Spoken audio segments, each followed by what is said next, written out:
এই দুটো বিষয় একমাত্র বিএনপি সফলভাবে করতে পারে কাজ। কি সেই বিষয় দুটো?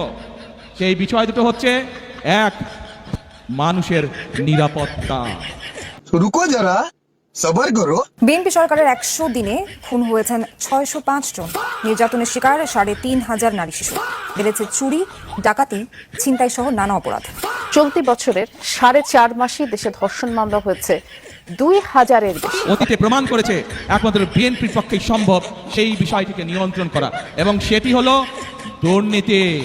বিএনপি সরকার অতীতেও প্রমাণ করেছে বিএনপি একমাত্র পারে দেশকে দুর্নীতির গ্রাস থেকে মুক্ত করার জন্য।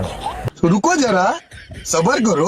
বগুড়ায় প্রধানমন্ত্রী তারেক রহমানের খাল খনন প্রকল্পে কোটি টাকার অনিয়মের অভিযোগ উঠেছে প্রকল্প বাস্তবায়নকারী স্থানীয় প্রশাসনের বিরুদ্ধে।